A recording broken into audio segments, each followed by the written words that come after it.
how to overcome any kind of addiction. In order to do that, you need to completely understand what addiction is. Obviously, addiction takes place in the mind. Your mind has three systems: the conscious, subconscious, and the unconscious. And all these three systems work for you. Now, you control only one, the conscious. So how does addiction of any kind take place?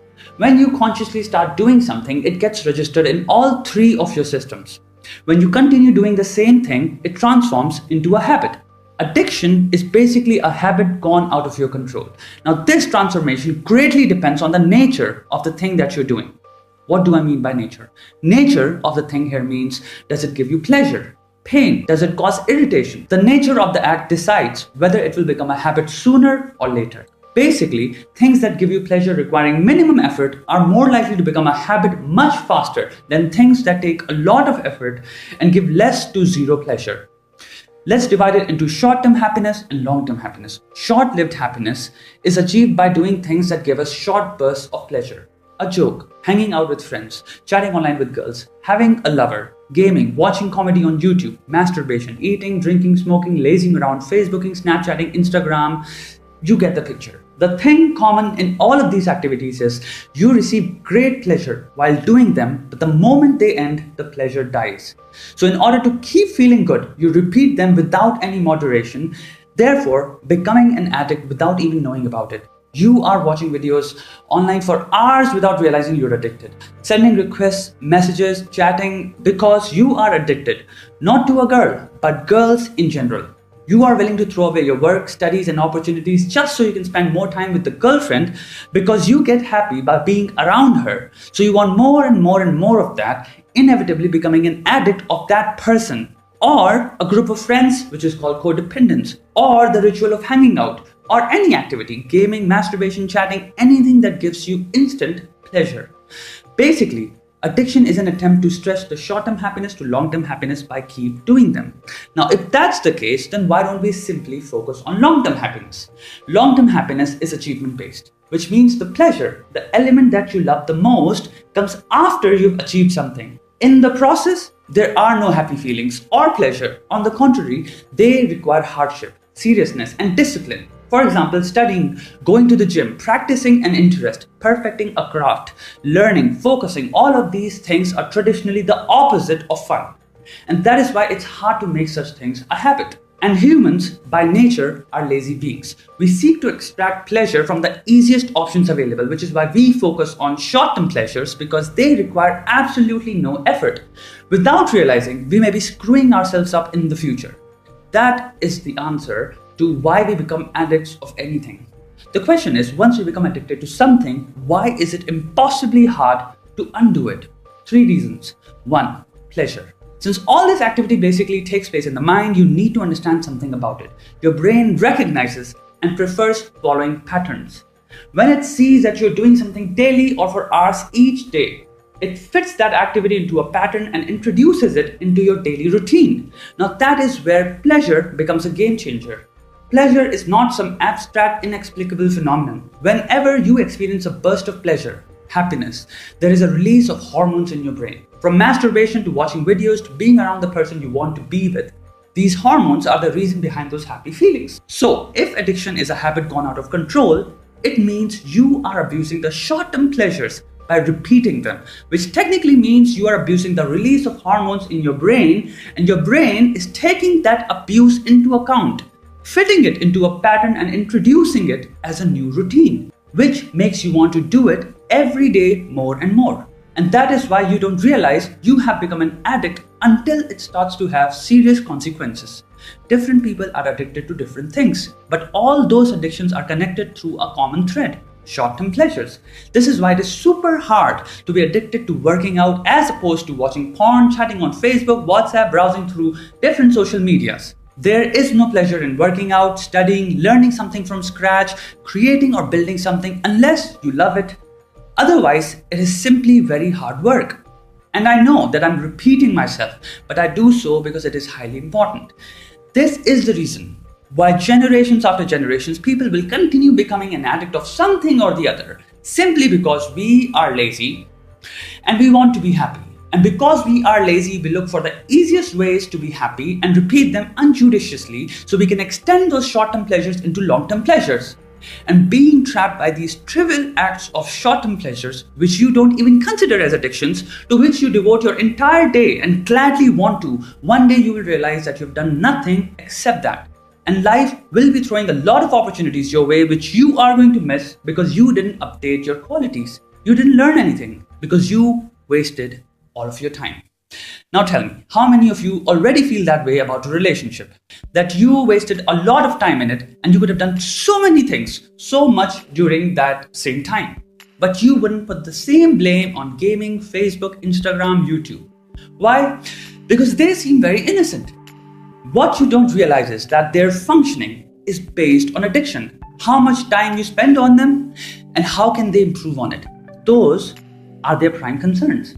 Their entire revenue model centers around the extent of your addiction. Do you want to avoid it? Keep a check on the short-term pleasures because it is impossible to avoid them entirely. You need relaxation, but focus on the word relaxation and use the amount of short-term pleasures needed to relax yourself and have fun. But don't start abusing them because they're too easy to abuse. You want to be a winner? Focus on the long-term pleasures. Choose the hard things, the hard work in your life, because they will result not in happiness but contentment. You will be content because at the end of the hard work, all the struggle and pain, you have changed something about your life completely. Understanding this also helps you keep away from depression. Depression oftentimes is linked with addictions you create. For example, what is the most common source of depression? Breakup. But you will be fascinated to know that not all breakups, including bad breakups, result in depression because there is a distinction in ways the relationship was approached. If you make your partner the prime source of your happiness, the moment they are gone, you will be devastated. As a result and lack of better understanding, people come up with a theory called it's true love. No, by spending and wanting to spend all your time with that person, you became an addict of the short-term pleasure called her company. When cut off from that endless supply of pleasure, what are you going to feel? Panic, craving, desire for her company, immediate need for satisfaction, any level of compromise and self-destruction needed to get back that supply of happiness because your brain doesn't know it is unhealthy and it has been unhealthy for a long time already. Your brain manages your good health based on the choices you make. So once you enter that vacuum of pleasure leading to depression, you decide to replace it with other sources of short-term pleasures, masturbating excessively, binge watching TV shows and online videos, gaming, rebound relationships, casual hookups, smoking, drinking, creating newer dangerous habits and addictions, trying to fill the vacuum of pleasure the departure of your partner has created.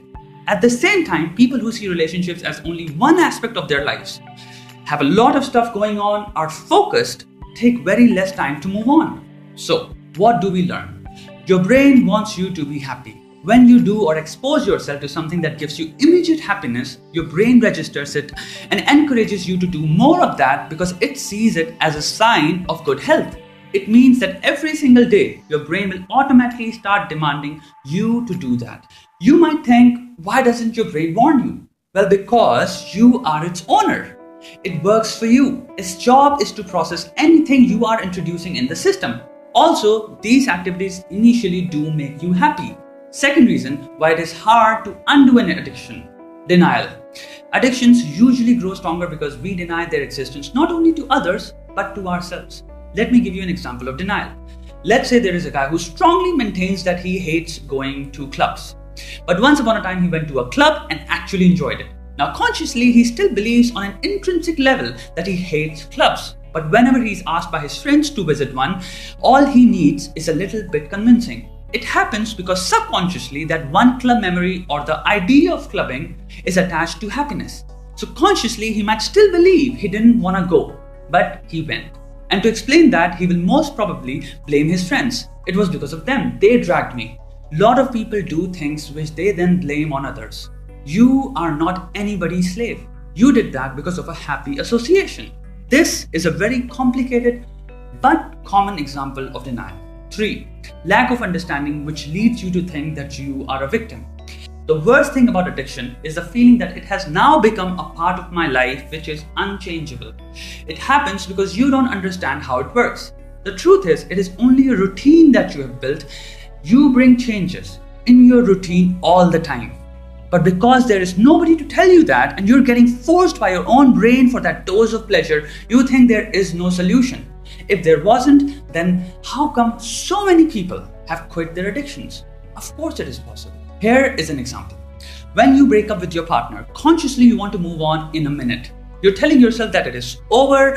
Now you're free to date other people, to do anything. But you find yourself unable to move on, and for that very reason, you start convincing yourself that maybe she is the one. Here's what you need to understand. You control only one part of your brain, the conscious, and it knows and understands that the relationship is over. But the other two parts aren't controlled by you, and they have their own pace of understanding. Now, I understand this video is getting longer and longer, but bear with me. The first step to solving any problem is understanding its mechanisms, how it works. When you know how it works, you can fix it. When most people try to quit their addictions, they find it hard, and as a result, they think they are slaves to their addictions. Why is my brain and body wanting me to do it so badly, especially when I don't want to? All you need to do is consciously focus on a new routine and wait for your subconscious and unconscious and your body, in case it is a physical addiction, to make the necessary adjustments, and they will, because they are working for you. It takes from 20 to 28 days to build a new habit. So whatever you want to quit, just quit it for 28 days. And whenever you feel that compulsion, just know that it is the other two systems getting confused and trying to make you follow a daily pattern that you had previously set and are now going to change. It's like you are working in a factory and you have three very capable workers under you. One of them stays right next to you, but the other two work in a different building. When you decide to stop an addiction, you tell the worker next to you that the production of this particular product has to stop. But you are unable to convey the same to the other two workers. So, as responsible workers, they are doing everything in their power to send you messages, warning signs, reminders, which you would identify as urges to do that very thing, to get that instant dose of pleasure, which they see as a sign of good health. Your addictions make you happy. Now, until now, even you consciously saw it as a good thing, which is why you were abusing it as much as you could. By deciding to stop it, you understand that it is actually bad for you. But you can't convey that to your subconscious and unconscious part of your brain, which is why at the back of your head, you will have urges or a soft spot for those addictions for the rest of your life. It's the price you pay for those reckless decisions and choices you make in your life. To break it down, here are a few points. The very first thing you need to do is evaluate your daily routine right now and call out your addictions. 2. Make a decision that you're going to stop them for 28 days. That's it. Don't use the word quitting. You're just taking a break from all those activities. For 28 days, you're not going to do them even once. 3. Understand that you are in charge of your life. You are the conscious part of your brain. You will decide what your life becomes. Your addictions, habits, choices are your initiatives. Take responsibility. 4. In the time you have stopped your addiction, you will experience a vacuum. Now, this could be replaced by other addictions, which we do not want. Instead, I would ask you to build new habits, centering around the motive to make your life healthier. To make ourselves physically healthier, we have gyms. But what about the mind? Most addictions take place when we have a lot of time to ourselves and our mind is bordering close to loneliness. Ask yourself, what hobbies would you like to take? Go join classes, become part of communities, help where help is needed, connect with NGOs, try to build an active social life by finding your social interests. What connects you to this world? And in what small ways you'd like to give back? Take up instruments, languages, courses on different subjects that interest you. All these interests will help you in a few ways. You will meet a lot of new people with similar interests. You will feel positive venturing into newer territories. You will build new skills and you will move away from loneliness, which is possibly the biggest trigger of your addiction. 5. Implement order in your life. If your day is managed by randomness or chaos, you might think, that's my life. But your brain is managing all that chaos and shifting it into an order that isn't chosen by you.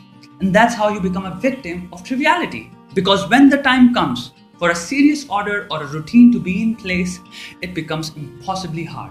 After 28 days, you will have conquered your addiction. Now you're met with a choice again. To permanently stop the madness and embrace the new habits, the lifestyle you have created. 7. Introduce moderation in your life. We all need fun, relationships, friends, entertainment, and means to relaxations in our life. But they should be done by choice and not random selection or external persuasion. Masturbation is natural, but if you abuse it, you are abusing the natural order of your body. Same goes with eating, exercising, and even sleeping. Extremes of anything must be avoided for better mental and physical health. 8.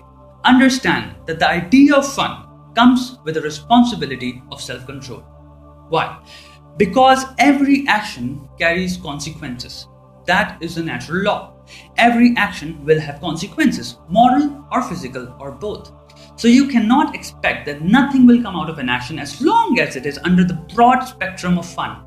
Most people tend to think that way, and they do lots of stupid shit in the name of fun they wouldn't otherwise. A lot of regrets stem out of spontaneous decisions taken under the high of having fun. Approach fun with the responsibility of self-control, because fun by definition is meant to be an enjoyable moment and not a life-fucking experience, regretful action, or the start of an addiction. Lastly, if you are addicted to a substance, medicines, drugs, then you seriously need to consider medical help, cooperation of your loved ones, and maybe check yourself into a rehabilitation center. In this video, I have talked about mostly psychological addictions which are broadly related to pleasure, the neurotransmitter called dopamine, whereas alcohol, drugs, pills do not only mess with your mind, they change your brain chemistry. They trigger different neurotransmitters and they take over. If you want more details, watch the video called The Chemistry of Addiction by SciShow. I have avoided any scientific jargon in this video because I wanted this to be a friend talking to you and not a science lesson. And most importantly, if you are young, you haven't taken drugs or don't mind taking drugs, don't. Please don't ever. No is a beautiful, character-building, scary word. Use it with full liberty. It is scary because people don't expect hearing that. They fear hearing that. It scares them because it makes them question themselves. You're going to meet a lot of people who, in the name of coolness, fun, beast mode, savage behavior, are going to push drugs on you. Just have it once, just one drag, one time, for me. You can't do it for me, don't be a pussy. How are we going to have fun? I promise you, they are fucking morons. In that moment, that might be a person you look up to, you think is a genius, clever, full of charisma, but they are clueless idiots. Say no. Even if you are breaking their hearts, for your sake, say no and get the fuck away from there. Get away from such people as far as you can. Doesn't matter how cool you think they are. Get them out of your life.